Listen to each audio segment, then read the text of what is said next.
সূরা ইয়াসিনের গোপন একটি আয়াত ৪১ বার পড়ুন, সকল সমস্যা আল্লাহ তাআলা দূর করে দিবেন। এবং এই আয়াতের ফজিলত অনেক বেশি। আমরা এই আয়াতটি অনেকেই জানি, তবে আমরা অনেকেই আমল করি না। মনে রাখবেন, যদি আপনি এই আয়াতের আমলটা করতে পারেন, ১ নাম্বার হচ্ছে আপনার যাবতীয় যত সমস্যা আছে সকল সমস্যা আল্লাহ পাক রব্বুল আলামিন দূর করে দিবেন।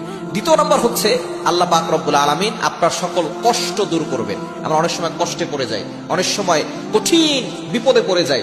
যখন আপনি বিপদে পড়ে যাবেন, কষ্টে পতিত হবেন, তখন আপনি সূরা ইয়াসিনের এই আয়াতটি পড়বেন, দেখবেন আল্লাহ তাআলা আপনার সকল কষ্ট দূর করে দিবেন। এবং ৩ নাম্বার হচ্ছে আপনার অভাব দূর করে দিবেন। অনেকে আমরা বিপদে পড়ে যাই, অভাবে পড়ে যাই। অভাব এমন একটা বিষয়, এই অভাব মানুষকে, দারিদ্রতা মানুষকে কাফের বানিয়ে দেয়, মানুষকে বড় ধরনের ক্ষতি করে ফেলে। এজন্য এই অভাব থেকে বাঁচার জন্য আপনি এই দোয়াটা পড়বেন। এবং সবচেয়ে গুরুত্বপূর্ণ একটা বিষয় হচ্ছে অসুস্থতা। সুস্থতা আর অসুস্থতা দুটাই আল্লাহর নিয়ামত, তবে সুস্থ থাকলে আপনি আল্লাহর ইবাদত করতে পারবেন। দুনিয়ার ভিতরে সবচেয়ে বড় নিয়ামতের নাম হচ্ছে সুস্থতার নিয়ামত। সুস্থ থাকলেই আপনি আল্লাহর ইবাদত করতে পারবেন।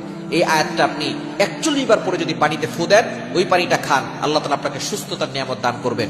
ঘরে ছিটিয়ে দিলে ওই ঘরের সকল অভাব দূর হবে, ঘরের সকল মানুষ রোগ ব্যাধি থেকে বাঁচতে পারবে। আয়াতটা কি? আয়াতটা হচ্ছে ২৩ নম্বর পারার ৩ নম্বর পৃষ্ঠার ৫ নম্বর লাইন, সূরা ইয়াসিনের ৫৮ নম্বর আয়াত। সালামুন কাওলাম মির রব্বির রহিম, সালামুন কাওলাম মির রব্বির রহিম। এই দোয়াটা কিন্তু আমরা সকলেই জানি, তাই না? এটা একটা দোয়া এবং পাশাপাশি কোরআনের একটি চমৎকার আয়াত, সূরা ইয়াসিনের ৫৮ নম্বর আয়াত।